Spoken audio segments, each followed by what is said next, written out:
How we doing, you beautiful people? Welcome to the podcast, you cool cats and kittens and other hit 2020 references.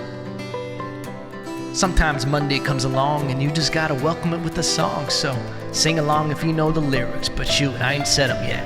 Ha! Ladies and gentlemen, here we are, the weekend's in. The fuck do we do now? Another day in quarantine. I'm gonna do the same three things. I can't be late. I'm gonna work out, work, and masturbate myself. Self-help is self-love. I might go on Yelp and leave a mean review or two just to blow off some steam, cause I'm through. This pandemic is killing me, but not really. I take vitamin D, and so should you. Fauci looks like Dobby, and nobody makes enough memes about that. Ladies and gentlemen, welcome to today's episode. Ladies and gentlemen, listen, we did it. We did it big, okay? We gave you a special song. Did we just whip that up? Just whip that up, because you know what? Things are just feeling a little bit repetitive.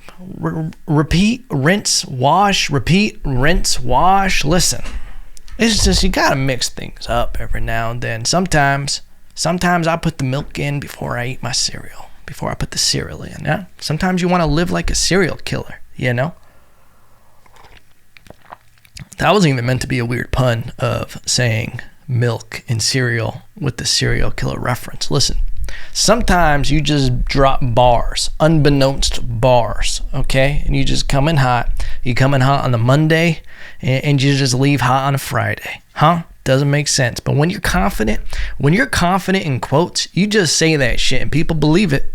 People believe it, ladies and gentlemen. Welcome to Monday, okay? Coming in hot for you.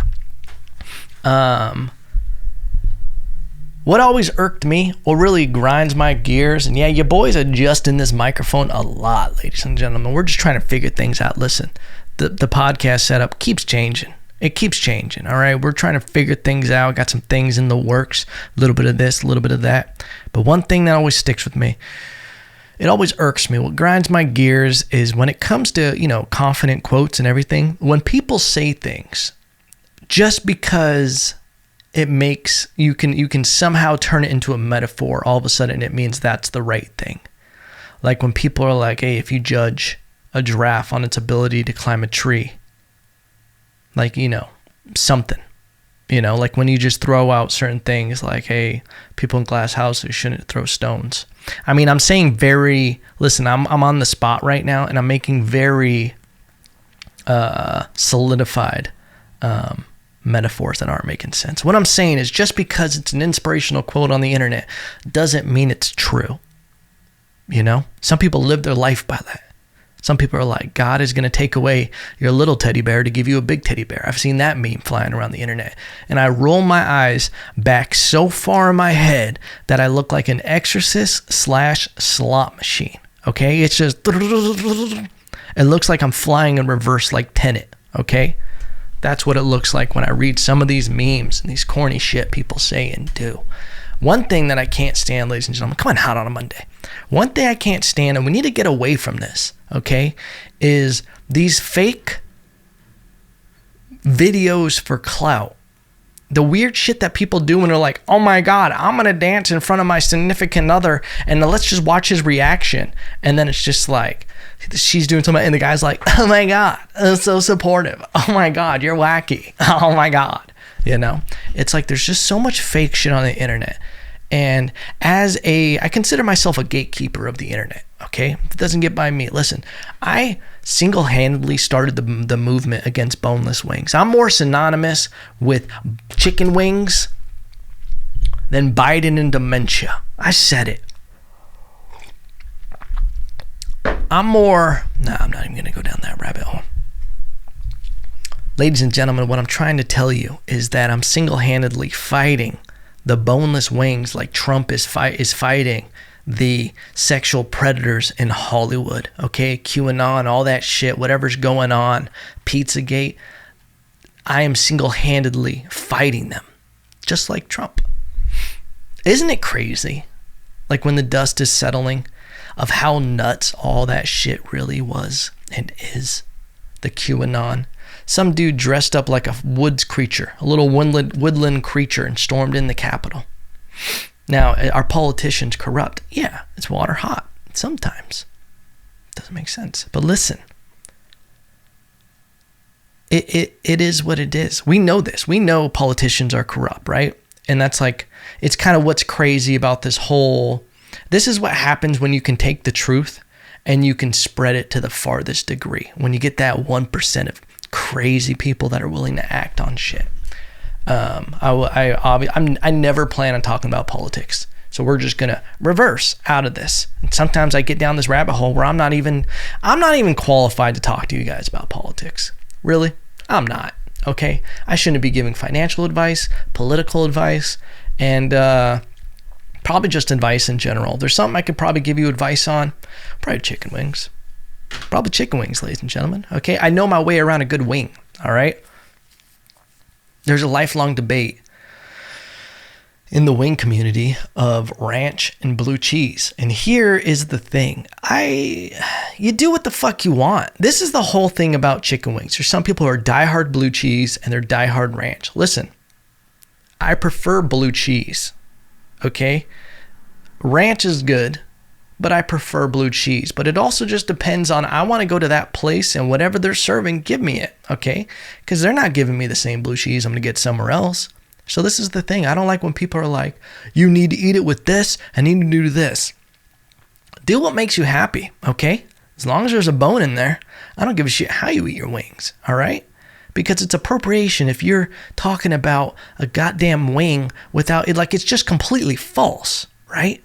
So why are we letting these marketers profit off of our culture? The chicken wing culture is being profited on by these organizers from the outside world that are just trying to come in and infiltrate, all right? The settlers, if you will. But I think you just got to eat a chicken wing however you want, all right? I prefer a non-breaded chicken wing if I'm really going to get into it with you right now, okay? Because with the breading, you can do too much trickery. Listen, fried chicken is amazing. But at the end of the day, it's you don't need as much. Like it's less about the chicken and the preparation, and it's more about what you put into that flour. What's in, that secret spice that, KFC has. They make a great biscuit. Popeyes has some great beans. I love me some good bad fast food. Your boy fucked around on Friday night, said fuck it. Let's go to Del Taco. You want to know how much money I spent at Del Taco on a fucking Friday night? Embarrassing. I don't even want to tell you this number. I came through with $34 between two people, and your boy took the brunt of it. Listen, I'm embarrassed to tell you that, all right? You're not supposed to be, you go to fast food because you want something cheap and easy. You think you're going to walk away with $8, but sometimes your boy just goes a little nuts. I black out, okay? That's what I do when I make bad decisions. I'm just like, I blacked out. I don't know what happened. Listen, you have Del Taco, you're going to wake up next morning, middle of the night, sweating. Just dealing with some sweats. Just some weird Del Taco, Macho Grande sweats. Your stomach's not going to be the same for a couple weeks, all right? It's like you're coming down from, you know how when astronauts gotta like go into like some weird pressurized hyperbolic chamber when they come back from space because they gotta like get reestablished or what's the word I'm looking for? They get acclimated to the world, to Earth's gravity and all that. That's what you gotta do after you go crazy at Del Taco. You gotta give yourself like a week to get acclimated. You gotta go in that hyperbolic chamber and just fucking drink tap water and eat fucking wild oats, just to give your body a rest. Your stomach is dealing with like a Q4 holiday surge, like Macy's in 1991 at the wrapping paper station on December 23rd. You know what I'm talking about? That's the kind of shit your stomach's dealing with, literally. But Del Taco has the best French fries in the game, all right? I don't listen. There's a lot of stuff about In-N-Out, In-N-Out, it's good. In-N-Out's great if you're like, I don't want to get too bad. You get an animal style, wrapped in lettuce. And the French fries are cool, but they're so, like, they need Viagra or something. Like, they're just so weak, and they lower my testosterone when I eat those French fries. I don't know why, but they're depressing. They're all just scared and huddled up together in the fucking box and greasy. And I'm like, you guys are just, it's nothing special. They're not really French fries. They're like what is that sparkling water that everybody shits on? Man, what is it? I have to know the kind of water it is. Sparkling water brand. It's not Pellegrino. They sell it LaCroix. In-N-Out French fries are the LaCroix of the French fry game. Straight up. Del Taco, it's the crinkle cut. Okay, those crinkle cut fries. And you know who might have the best? If you're looking for, listen, there's a couple things I know about. It's wings and French fries. If you want the best wing and French fry experience together, you go to Wing Nuts in Costa Mesa, California. There's two of them. There's one in Costa Mesa and there's one in like Temecula. Yeah, your boy is driven all the way there just for the wings. Okay, you're going to want to get that 24 piece with the waffle fries. Okay, you're going to ask for all the dipping sauces. They'll even bring you out the sauces to try. They have a menu of like 20 different sauces, and they'll bring you them out to try with a fucking potato chip. I don't know why they flex with the potato chip, but I don't ask questions. They just let me try their shit. But the waffle fry with the wings there, amazing. They have a hot meter, so you know what you're getting yourself into. It's phenomenal, okay? It's phenomenal. But yeah, your boy's still recovering from Friday night Del Taco. This is my relationship with Del Taco. Straight up, I used to love half-pound bean and cheese burritos all day, baby, all day. But now I'm at a point where I have to eat Del Taco only when I forget about the last time I ate Del Taco. Straight up. Same thing with Chipotle sometimes, because Chipotle is like an ex that it's good sometimes, but then every now and then you're reminded like, oh yeah, this is why we broke up. Oh yeah, you fucked me over. This is why. Okay, I know this isn't happening again. And then you only remember the good times. And Del Taco is like a Hispanic ex, where it's violence on site. As soon as it gets past it's cool while you're doing it. It's cool while you're in it. It's fun eating it. But as soon as you get past the tongue pleasure, you're like, oh yeah, this is why. Oh, now you're punching me in the face and trying to make me run my car off the road. That's Del Taco in X format. But life is good, baby. Life is good. Listen. Things get repetitive in the pandy, all right? I know everybody feels it. I know we're getting to a weird point where it's like we're almost been in this shit for a year. We've been dealing with this coronavirus. This podcast is going to get flagged probably by the CDC with learn more about COVID-19 from the CDC guidelines. Every time you ever post anything that has anything to do with coronavirus or joke about the pandemic, there's always a tag on posts. Learn more about the CDC. It's so weird. There's such a weird stranglehold on certain things in social media. I notice it when I post certain things. And I'm not really a conspiracy theorist, like at all. I really don't dive down these weird rabbit holes. But I notice when I post certain things, the views, the difference in them, and like obviously it's whatever's popping, what people like and what they don't like, it's going to generate more and that kind of stuff. But I'll see insane fluctuations whenever you have anything with the pandemic, anything COVID related. I think they want on social media just a certain perspective. And it's like there's such a big company on like Instagram that things just get flagged out of just being careful. We want to try to avoid this, completely. So it's just a weird time. I don't really have too much invested in social media right now. But yeah, man, the Super Bowl happened this weekend. Did your boy watch? Maybe like 5 seconds of it when I was walking through Carpinteria yesterday. I saw it on someone's TV on their motorhome. I don't really care about football. I was intrigued at Brady coming back. You know, I love seeing a story like that where it's like a GOAT like Brady goes to another team and does it his first year with Gronk. It's just a great buddy, you know, cop buddy film, you know. Happy for him. I'd love to see things like that happen to him to get that win. But here's the thing. Shout out to Connor Corsentino, a real Italian. Posted about the weekend on Instagram, his performance. I hadn't seen his performance, but I'd seen like the memes and everything. I went and watched the weekend's performance at the Super Bowl. Holy shit. That was a phenomenal performance. And for one very big reason, the man actually sang his Super Bowl performance. And not only that, this is what I love seeing.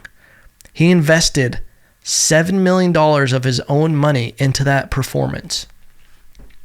That's what the internet's saying. Okay, I don't know. I haven't seen the taxes. I haven't seen the receipts, you know, for him shopping at fucking Party City to get all those extra light bulbs. All right, I haven't seen that. But that's the word on the street, is that he paid $7 million of his own money into that production, which is insane and so dope to hear, because I get inspired by passion. I get inspired by other people just being passionate about their own shit. It doesn't have to be the same thing that I'm into that I get inspired by, you know? And seeing an artist take it so serious and just be so into it and really love their performance and be pushing the envelope to really kill it, I love seeing it, you know? Especially on a stage like the Super Bowl. For him to get that kind of moment to do it at, to really fucking go big, phenomenal. You know, I loved the J-Lo and Shakira. It was a big moment last year. You remember Shakira? Fucking stole the internet. Weird fact, that episode of mine, the Super Bowl, talking about J-Lo and Shakira, my biggest podcast episode to date. No idea why. No idea why everybody wanted to listen to that episode. Just didn't make sense to me at the time. I think it was at like, I don't know how many downloads, but it was like 5 to 10 times more than any of the rest of my episodes. And I remember being like, this is it. Superstardom, time to forget everybody to help me get here, you know? But yeah, it synced back down after that. But yeah, sometimes you see like artists when they get to a certain point where they start phoning it in. That's like the worst thing, is when you see some people start getting locked in a pattern of where they start phoning certain things in, you know? It's sad to see, and it's refreshing to see an artist like The Weeknd really be so into a performance and have it be intoxicating, if you will, with how much he was into that. It's sad to see that with artists, with, you know, people in business, especially comedians. That's always a weird thing, is when you see comedians. One thing that's always weird about comedy is, like, I've been around, obviously I've been around comedians, but I've been around bigger comedians that they were shitty backstage, or they weren't anything like they were on stage, and we're putting on like a complete, like, obviously it's an act and people are telling jokes, but they try to come off a certain way on stage that they're the complete opposite off stage, and they've gotten so jaded by the whole process that it's sad, and it's like, well, why the fuck are you still doing this? Like, I always thought that was weird when I would get around traveling comedians, if I was hosting a show or something like that, you know, I've had the pleasure, the honor, if you will, of hosting some shows that had like some big comics on it. And I would literally be like, why the fuck are you doing this show if you don't really want to be here? Or if you're just, you know, this is just a paycheck. Like, I feel like if you're looking for just a paycheck and you hate the gig anyway, go do something else that makes more money, or that you actually enjoy doing, because you're miserable. And not only that, you're taking up the space for other people, that could have been headlining or, featuring. I don't know how we got down that rabbit hole, ladies and gentlemen. I saw a friend sent this to me.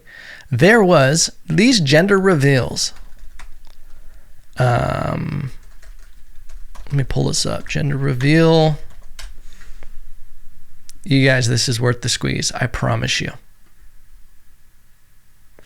A Michigan man was killed at a baby shower when gender reveal cannon explodes.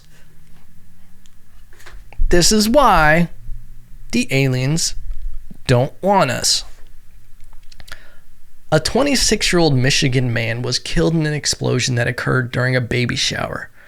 According to Gaines Township authorities, a small cannon device that was fired in the backyard of a home by the homeowner blew up, spraying metal shrapnel that struck an unidentified Heartland man who was standing nearby. The man was taken in serious condition to Harley Medical Center in Flint, where he later died. Ladies and gentlemen, I feel bad for people, okay? And listen, this is very sad that someone lost their life. What the fuck are we doing? Why? Why are these gender reveals? Here's the gender reveal. I'm going to do it again. Here's what my gender reveal is going to be. Having a boy. Oh, cool. That's all it should be, okay? Because I don't want a girl. Bars. Honey, if you're watching this later, if you're like 7 years old and stumbled upon your dad's podcast, I'm sorry. I'm just happy you're healthy, and I love you just as much, even if you were a son. That's going to be wild if that pans out, right? But these gender reveals are insane, okay? This is why, like, America, we're just going down to shitter. This is the thing. It's doing it for clout, because you're not doing a gender reveal for people. A gender reveal is the same thing, and I feel like I said this before, of like the 37-year-old who like is still forcing everybody to go out on their birthday and they're wearing like a tiara or a crown or something. I'm trying to make it seem very gender neutral, but we all know that it's a woman I'm describing. That's 37-year-old and like, woo, we're going out. And they're like, she's wearing a tiara and a fucking sash. I'm like, go home. Go get a bowl of ice cream, sit on the couch, watch Sex in the City or whatever y'all do. Sorry, ladies and gentlemen, I really took a turn on that. There's another one. A woman killed by flying debris from a gender reveal explosion. Okay.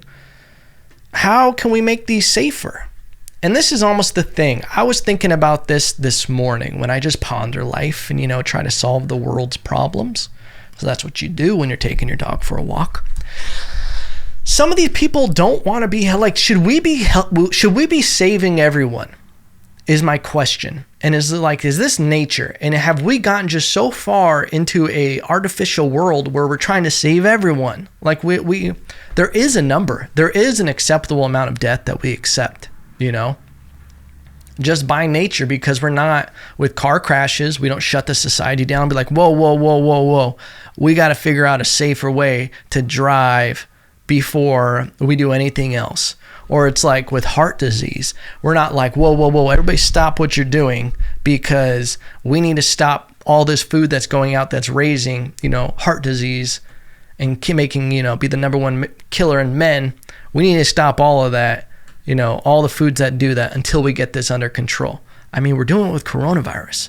But like, why don't we do it with these other huge things that are killing bigger numbers of people throughout time? Like, is it just like crabs in a bucket? Like it's always kind of been there?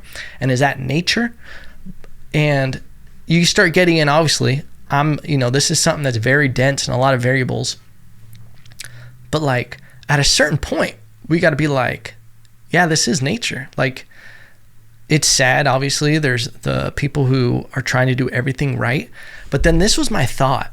Obviously, some people, the dodo bird went extinct for a reason.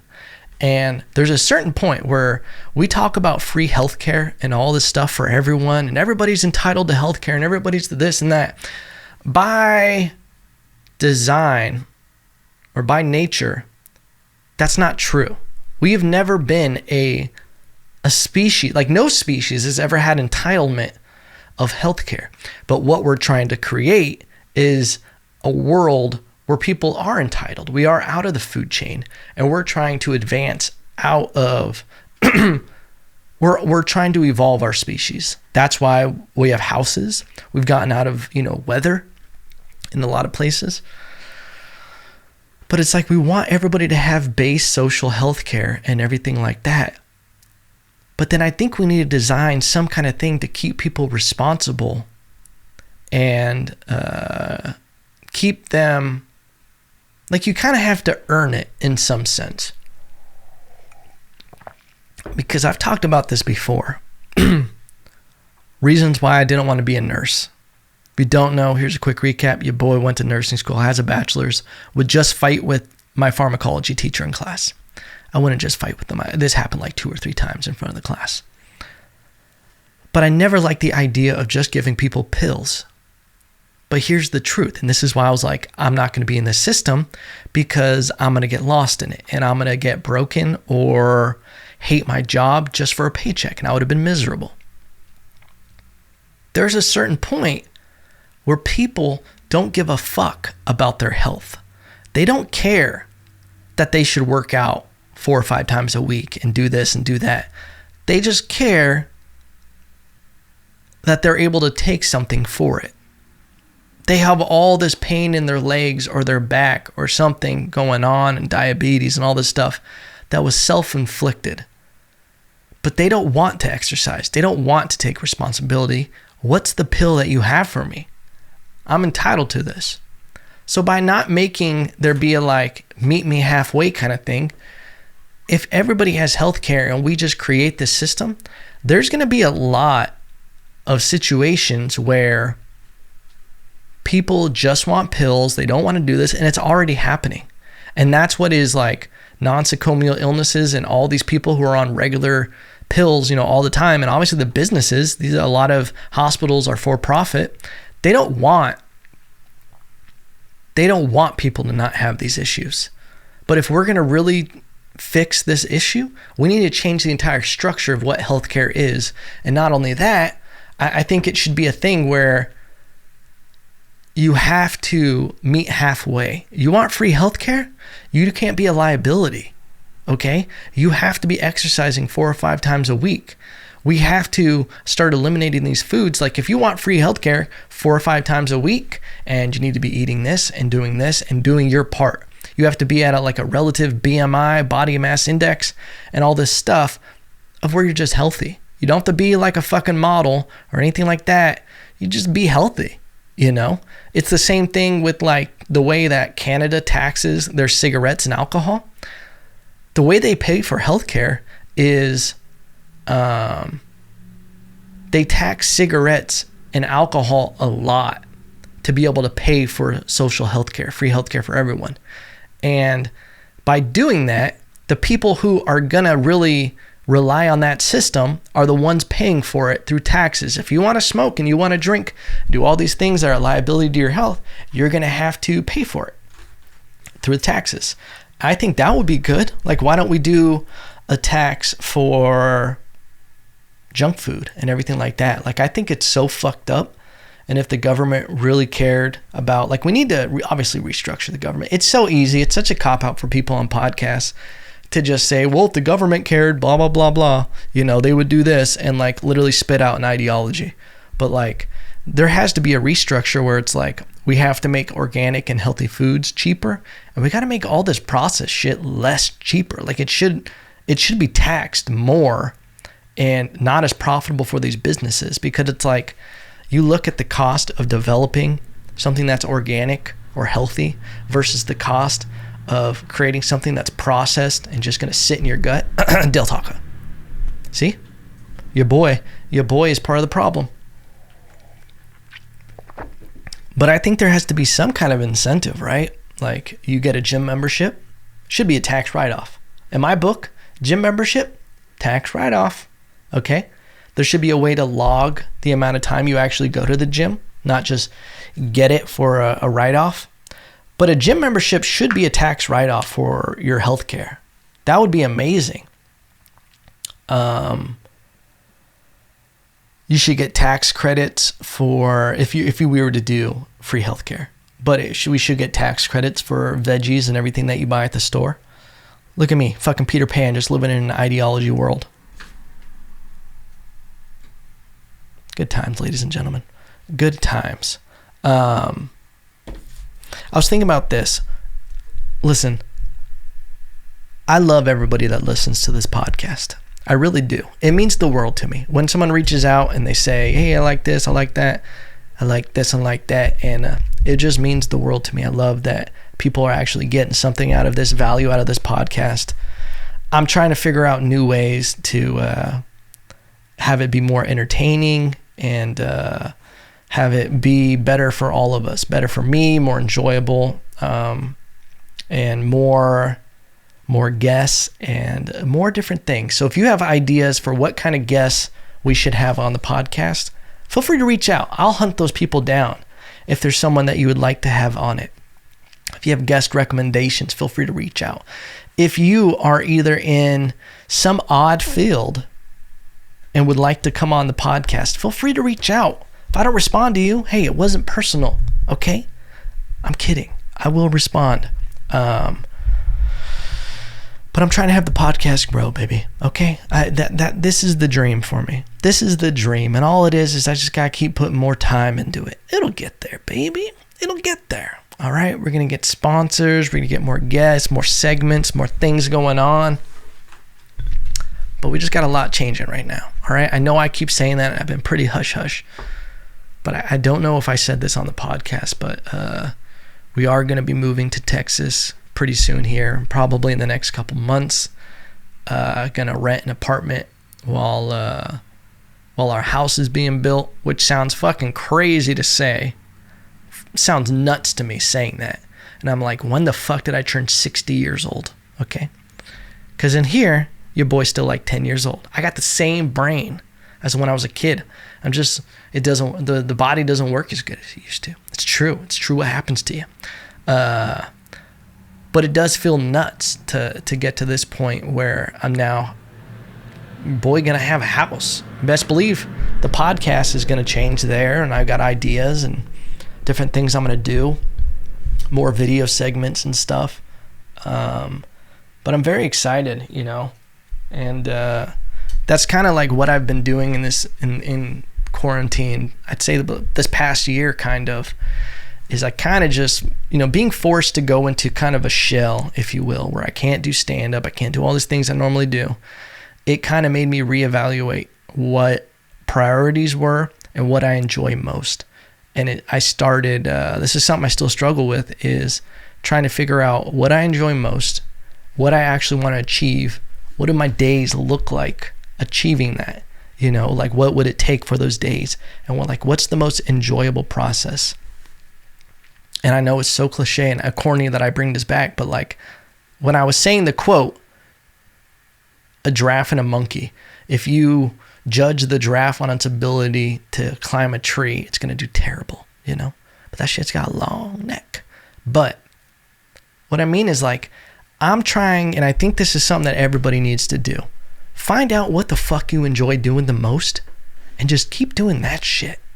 Don't try to do all this shit that, you think your parents want you to do, or your parents are telling you to do.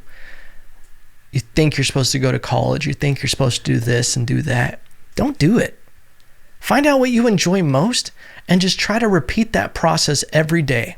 And that's what the big thing is something that I changed with myself, is I stopped trying to be part of the results. That it can be disheartening. Because there was years I was doing, whether it was music and videos and stuff, I'd work very, very hard on a project. I worked so hard on the Hello Part 2 video. Didn't get that many views. It was cool. Some people liked it. But for the amount of effort I put into it.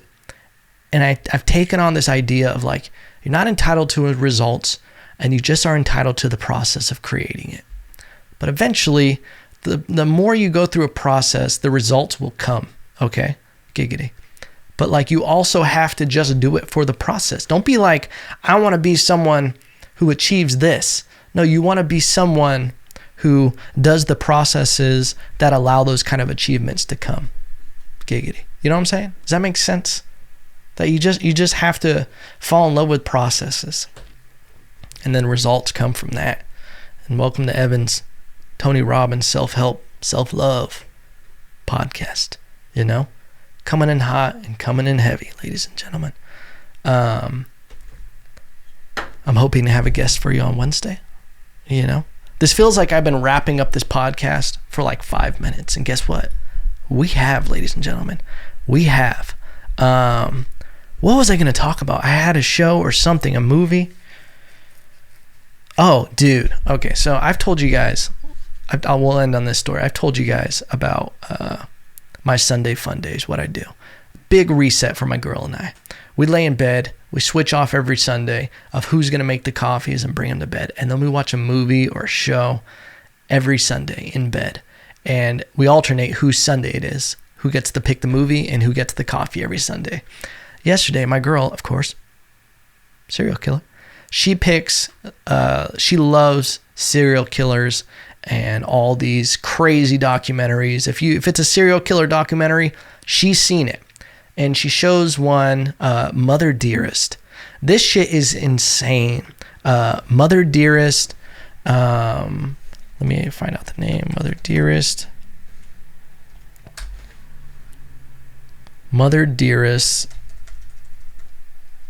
documentary. Oh, Mommy Dead and Dearest. Holy shit. You guys have to watch this. I don't want to spoil it too much, but Mommy Dead and Dearest is a crazy documentary, and it's about this young girl who was forced by her mother to pretend that she had all these illnesses. She somehow like duped all these doctors into doing surgeries on her daughter that, you know, she was paralyzed from the waist down. She would make her not walk around as a kid. They would get to go do all the dope shit at Disney. Listen, you ever been to Disneyland with someone who was in crutches or a wheelchair? Greatest day of your life. Greatest day of your life. But she got to do that. She would do all these things, all these like make-a-wish things, all of that. She wasn't sick at all. Her mom would just make her be like that. And the mom was sick and just would super controlling on her life. They got a free house with like a wheelchair ramp. Just the poster child for like a make-a-wish kid. It was all over the nation, was received. And then, oh yeah, she made her think she had leukemia, all these diseases and everything. And what ends up happening is, obviously from the title, I'm not going to spoil this for you. Mommy Dead and Dearest, the mom's dead. And who do they think it is? They think the daughter killed her. And you see this crazy story unfold, and it makes it seem at first like the daughter just went crazy and killed her mom. But it's like the details in this. The details. She meets a guy on a Christian dating site who is like, it's nuts. He is like pretending to be a super Christian, but then he starts talking about his evil twin. Like he has all these different personalities, and one of them is going to kill the mom for her. And it's just the way everything unfolds, and they end up going to jail and all this stuff for killing the mom. But the stories, the details of what this mom does to this daughter is insane. The control. It's brutal. So that's my recommendation. If you haven't seen that shit, go see it. It'll blow your mind. It'll make you appreciate just living, you know? But check it out, ladies and gentlemen. If you have any recommendations, I love movie recommendations, all right? TV show recommendations, book recommendations. I'm at a point where I'm rereading books right now, all right? But ladies and gentlemen, thank you for joining me. If you haven't, like, comment, subscribe, left a review on iTunes, it helps the podcast. And remember, no matter what, I hope you kill it this Monday. I hope you get after it this week. And I will see you Wednesday. And remember, no matter what, I still love you.